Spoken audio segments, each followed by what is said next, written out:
Welcome into NFL Daily. I am your host, Jack Sperry, and today I'm going to be ranking all 32 NFL starting quarterbacks in this league right now and separating them into 6 distinct tiers here midway through the 2024 NFL season. Before we get into the content today, if you want to go give me a follow on X for more extensive NFL coverage and analysis every single day, you guys can give me a follow at Jack_Sperry. I just released my updated power rankings heading into Week 10, where I rank the top 10 teams in the NFL most likely to win a Lombardi Trophy at the end of the 2024 season. So if you want more of that NFL content, go ahead and give me a follow at Jack_Sperry. So here are the QB tiers that we are going to be talking about today. Elite superstars, star quarterbacks, high-end starters, good starters, volatile talents, and then the bottom tier being bad starters. So let's start from that bottom tier here with the bad starters in the National Football League. And unfortunately for a good chunk of NFL teams, there's quite a few bad starters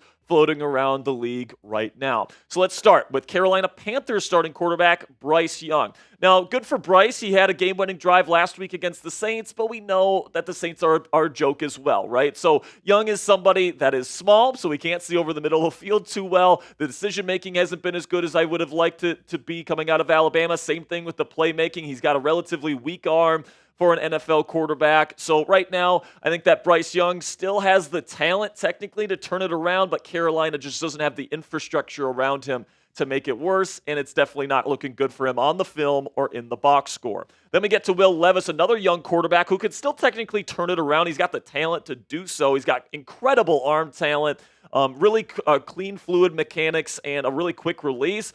But the playmaking is just really the best thing about his game, right? 2-3 times a game, he'll pull something out of his butt, which is just unbelievable. But the consistency just isn't there for Will Levis. And honestly, right now, you can make an argument that Mason Rudolph has been the more reliable option for them. And that's never good if you are a Tennessee Titans fan, if Mason Rudolph is your number one quarterback option. Then we get to Joe Flacco here at number 30. And, you know, there might be some Flacco stands out there that think that this is a bit too low because he did win Comeback Player of the Year last year. But his time in Indianapolis so far this year has been disappointing, to say the least. He's been okay at times. He does push the ball down the field. He still has pretty good arm strength, but he does put the ball in harm's way too much. That was the big thing with him in Cleveland, is he led the league in interception percentage last year and turnover-worthy play percentage among quarterbacks last year. So honestly, I didn't even think he deserved to win Comeback Player of the Year last year. And the guy ranked above Flacco, which is Raiders quarterback Gardner Minshew at number 29, actually played better than Flacco has been playing in that Shane Steichen offense there in Indy. Minshew almost led the Colts and was actually a fourth down conversion away from leading that team to the postseason last year. So Gardner has had no help around him there in Vegas, a terrible play caller, no run game, and of course, very limited receiving weapons as well. So Minshew has looked really bad this year, and he's certainly a backup level quarterback. He needs to be surrounded with high level talent to even look serviceable in the NFL. And you know, the situation that he was brought in to be the starter there in Vegas just was untenable from the very beginning. Then number 28, and I know a lot of Broncos fans are going to be upset with me on this one, but I have Bo Nix ranked number 28th. And yes, I know that the Broncos are sitting at 5-4 right now, but let's be real. It's the defense that's driving that. It's also Sean Payton and his very quarterback-friendly offense here that is helping Bo Nix along here. Lots of short throws, lots of screen passes, lots of one-read to check down stuff from Bo Nix. There's some accuracy issues. There's some lack of aggressiveness down the field on his film that I'm not loving. He's missing open receivers down the field at times. There's a lot of rookie tendencies on his film that he's going to have to get a lot better in if he's going to be a franchise quarterback in this league. And honestly, with a tough schedule for Denver down the stretch, I think they're going to lose a lot of games with Bo Nix under center. And the quarterback that I actually compare him to right now on his film, and somebody that he reminds me a lot of, is Giants quarterback Daniel Jones, who I've ranked number 27. And the reason why Daniel ranks above Bo Nix at this point is because he's got more experience, he's bigger, and he's a better rusher of the football. So Bo Nix and Daniel Jones both have, just okay arm strength. Both are very conservative quarterbacks, and both are kind of one read the check down guys. And honestly, Daniel Jones with the addition of the plus runner that he is the reason why he ranks 27th, and Bo Nix is number 28. Then we get to Jameis Winston with the Cleveland Cleveland Browns. Still a very questionable decision maker, but he does push the ball down the field. He can make some high-level plays from time to time. He has shown some good things with Cleveland over the first couple weeks of his tenure as the starter there in Cleveland. So I'm going to rank him number 26, but he definitely still puts the ball in harm's way far too often. So let me know down there in the comments section, who is the worst starting quarterback in the NFL right now? Is it Bryce Young? Is it somebody else? Let me know what you guys think for today's pinned comment. YouTube's going to throw you an ad break here in just a couple of seconds. And when that happens, take advantage of that time by letting me know who the worst starting quarterback is in the National Football League today. So the next tier here is volatile talent. So these are guys that are massively gifted as passers or with their arms or even as playmakers, but they just don't bring the consistency that you want to see bring to the field every single day as an NFL franchise quarterback. We'll start with Drake May, the rookie out of North Carolina for the New England Patriots. A lot of the stuff that we saw on his college film has definitely translated to his first couple games here as the starter of the New England Patriots. The accuracy can definitely be spotty, but boy, can he make some special plays as a playmaker. He still has quite a ways to go before he becomes the superstar he's got the talent to become, but he's definitely had some moments that make you hopeful for the future there in Foxborough. Number 24, I'm going to go with Caleb Williams, and honestly, Caleb and Drake are very similar because Williams has had some accuracy issues that really didn't show themselves in college. It's kind of weird that Caleb has almost regressed with his downfield accuracy once he's become a pro quarterback, but you have seen the flashes. He throws the ball over the middle of the field, and he reads the middle of the field actually pretty darn well on tape, which is why I give him the slight edge over Drake May at this point in their respective careers. But both of these guys, I think, have the potential to be superstars in the future.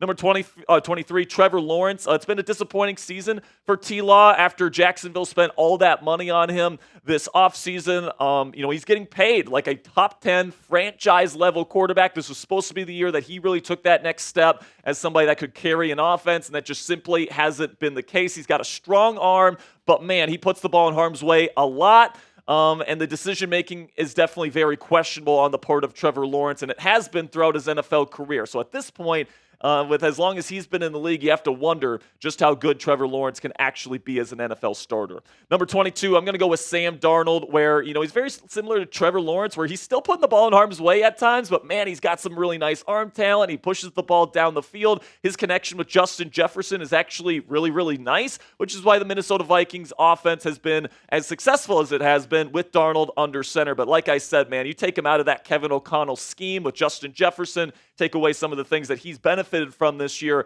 I think he's more around the 20th to 22nd best starting quarterback in the league, but he's certainly good enough to have success in that Kevin O'Connell scheme up north. Number 21, I'm going to go with Derek Carr. And, the reason why I have Derek Carr above Sam Darnold is because I think if you give Derek Carr, Kevin O'Connell, and Justin Jefferson and all the things that Sam Darnold has benefited from in Minnesota this year, I think Carr actually has the slightly better season than what Sam Darnold has been able to put on film so far. We saw it in the first 2 weeks when Carr had his weapons and he had decent protection. He can throw the ball down the field. He can sling it. But the thing is, he's terrible under pressure. If you can't protect him, if you don't have good weapons around him, he completely crumbles. And that's what we've seen over the last several weeks in New Orleans. So coming up here on NFL Daily, the top 20 quarterbacks, according to me, and I have some very irresponsible decisions coming up here on NFL Daily. But before we get into my top 20 quarterback rankings here midway through the 2024 season, let's have a word from our sponsor here at Game Time, which is the fastest and easiest way to buy tickets for the sports, music, comedy, and theater in your area. And guys, we all know that experiencing a sporting event, especially a football game live, is unlike anything you can get from watching the game on your couch. Game Time Picks is a brand new feature on the free Game Time app, which filters out the fluff to show you only incredible deals on great seats, so you don't have to waste time searching through thousands of tickets. Here's how it works, guys. You find an event you want to go see on the free Game Time app, and you select the Game Time Picks button at the top of the screen, and it automatically filters through every single ticket in their database to find you the best tickets at the best prices for the best deals for you and your family. What I love about using the Game Time app, and why it's the only ticketing app I have on my phone personally, is you guys get the lowest price guarantee on any ticket to any event. All-in pricing, so you don't get slapped with crazy fees at checkout, and flash deals so you can get even cheaper tickets the closer you wait to game time. Take the guesswork out of buying tickets with Game Time today. Download the Game Time app, create an account, and use code CHATSPORTS. That's one word, all caps, CHATSPORTS for $20 off your first purchase. Terms do apply. It's just for that first purchase, guys. Again, create an account and redeem code CHATSPORTS for $20 off. Download Game Time today. What time is it? Game time. Next tier here is good starting quarterbacks. These are people that if you put them on a team with a good roster, good coaching around them, a good defense, they're able to win football games, get a team to the playoffs, and maybe even win a Super Bowl. Number 20, I'm going to go with Pittsburgh Steelers quarterback Russell Wilson. Now, Russ is limited in terms of his skill set. He doesn't see the intermediate part of the field, middle part of the field very well, but he's got a great deep ball. He throws with great touch, and he's got still some pretty decent playmaking in his bag. I like his pocket presence. He does hold on to the ball a little bit too long as well, but he's a perfect fit for what the Pittsburgh Steelers are looking for at quarterback. Play action heavy, deep shot heavy. I mean, Russell Wilson, he's also got that playoff experience. So a team like the Steelers that's looking for a QB with that playoff experience that can maybe go on a run in Pittsburgh this year, I think Russell Wilson is a perfect fit for them. Number 19, Eagles fans are going to hate me, but I'm going to go with Jalen Hurts at number 19. Now, Kellen Moore, Nick Sirianni have actually figured out the right way to play with Jalen Hurts, and honestly, his skill set's pretty similar to Russell Wilson. Now, he's a better rusher than Russell Wilson is at this point in their respective careers, but they're both really good vertical downfield throwers, and they're not the best in terms of progression passing, especially over the middle of the field. So Jalen Hurts, I think, is a little bit of a limited skill set, but I do think that Philadelphia Eagles team can be successful with him at quarterback. Number 18, going to go with Tua Tagovailoa, and I think a lot of people are lower on Tua right now because the Dolphins are down in the dumps, all these things, but we've seen Tua be a top 10 producer at the position for multiple years now. If you put the right weapons and the right coaching staff around him, his footwork is immaculate, the accuracy is there, the anticipation is great, gets the ball out quickly so he rarely gets sacked. All these different things contribute to him being a very solid quarterback. You got to put stuff around him, but if you do, this guy can absolutely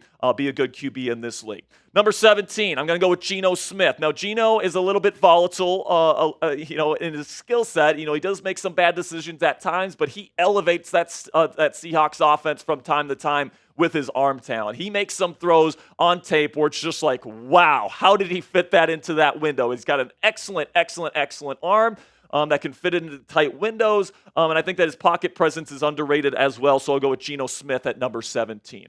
Number 16, Packers fans are going to hate me, who probably think Jordan Love is a top 5 quarterback in the league, but I actually think Love is a bit more volatile than maybe he gets credit for. I think people look at Love and the crazy plays that he makes and think he's a top 10 guy, and I think in terms of overall talent, Love is a top 10 talented quarterback. But the thing is, the accuracy is so low. I think he's 36th this year, and on target percentage, you just never know where the ball is going to end up with Jordan Love. He makes some really boneheaded decisions as well. So I think the top 15 guys on my list are more consistent, and I'd rather have quarterbacking my football team. Number 15, going to go with Dak Prescott. And if you want to talk about falling off a cliff in terms of accuracy, Dak Prescott was the most accurate quarterback in football last year. That has fallen off a cliff this year. I think Dak is the perfect guy and the perfect example where you got to put stuff around him. You got to have good coaching, good players around him, a good run game in order for him to be successful. He's a great game manager, but he doesn't elevate an offense past what they're capable of with their weapons and their coaching. So right now I'll go with Dak Prescott at number 15. I'm going to go with Aaron Rodgers at number 14. And the issue with Aaron Rodgers at this point in his career is Rodgers has always been somebody that works best with the receivers that he works well with. And what I mean by that is you have to have trust and chemistry with Aaron Rodgers to get the football from him. And right now we're seeing Garrett Wilson having some issues getting on the same page with Rodgers. Even Davante Adams having some of those issues. Mike Williams really had issues with Aaron Rodgers before he was traded to the Steelers. So Rodgers is still a very talented quarterback, very smart quarterback, but he can't move anymore, and that definitely limits his star upside at this point in his NFL career. So let me know down there in the comments section, who's the most overrated quarterback in the NFL today? Is it Dak Prescott? Is it Aaron Rodgers? Is it Jordan Love? Is it somebody else? So let me know what you guys think down there in the comments section. And the next tier here on my list is going to be high-level starters. So these people are extremely effective in the systems that they are operating in right now, even though they might have a limitation or two in their games. Number 13, I got Atlanta Falcons quarterback Kirk Cousins, who is still really, really good. He throws with great anticipation. He throws the ball down the field. He processes information at a high clip, and he can get through 4 or 5 progressions in a single multi-progression read. So he's certainly a great mental processor. He throws with good accuracy, and he gets the ball out relatively quickly, but he definitely has those limitations in terms of off-structure playmaking, and even his arm strength at this point in his career is starting to dwindle a bit, so I'll go with Kirk at number 13. Baker Mayfield has really been impressive this year. I have him at number 12. Good mental processor, gets the ball out quick. I like his throwing mechanics as well, and his arm strength is legit. He's throwing the ball over the middle, outside. He's really taking advantage of what Liam Cohen is doing there in Tampa Bay, and I'm loving what I'm seeing from Baker Mayfield under center this season. Number 11, Kyler Murray. Because of his small stature, he's not going to be able to throw over the intermediate middle of the field from within the pocket, but he's a special playmaker, and he has shown multiple times this season in multiple games why this guy was an MVP candidate for multiple seasons just a couple years back. I think Kyler is a grossly underrated quarterback in this league.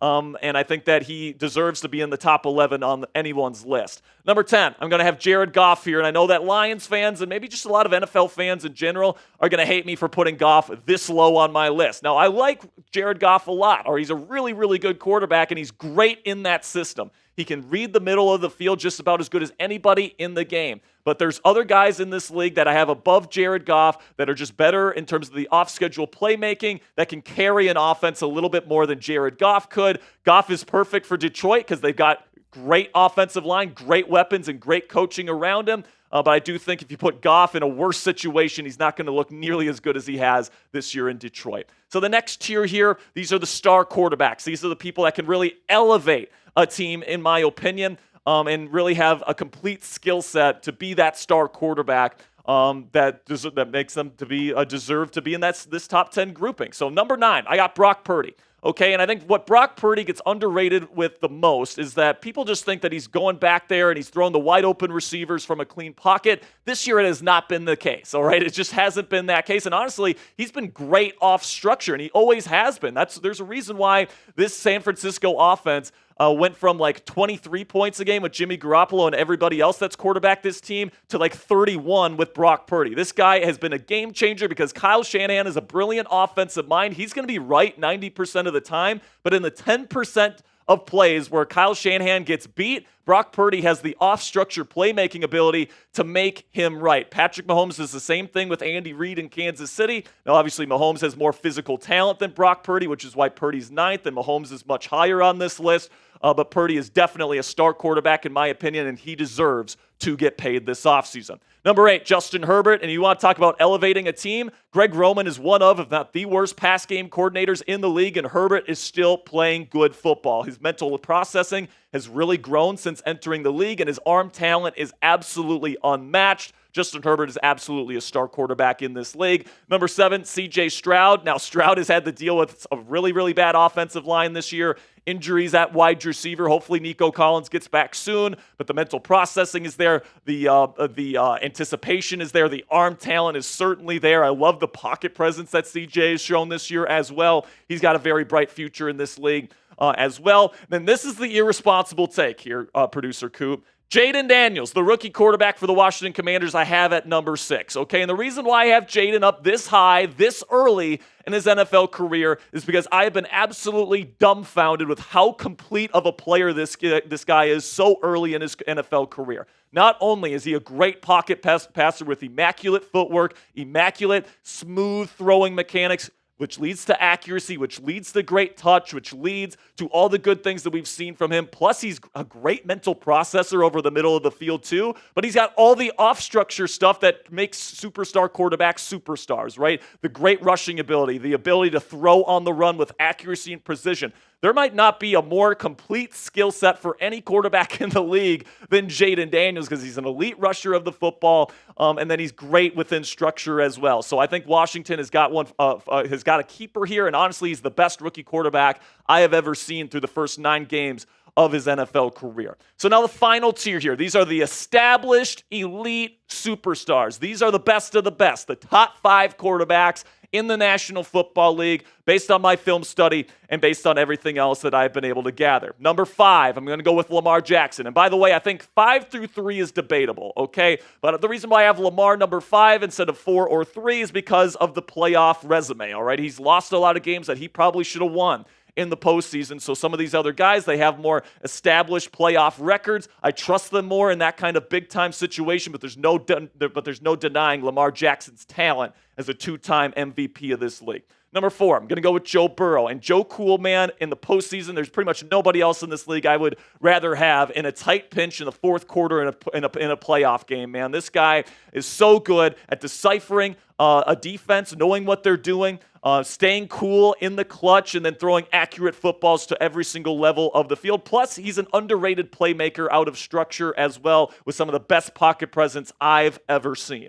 Number 3, Matthew Stafford. And yes, he's getting older. But man, he's throwing less interceptions than he has in his career, and he's making great decisions, and he's really made do with some really bad circumstances there in LA this year. He had Puka and Cooper Kupp out for many games this season, and he's made it work with guys like Jordan Whittington, a bad offensive line generally. He's got great pocket presence. This guy's an absolute playmaker with insane arm talent, can make any throw from any angle. I just love Matthew Stafford's game. And by the way, when you listen to other elite quarterbacks talk about the best quarterbacks in the league, Matthew Stafford is always put in the top 5, and that's for a reason.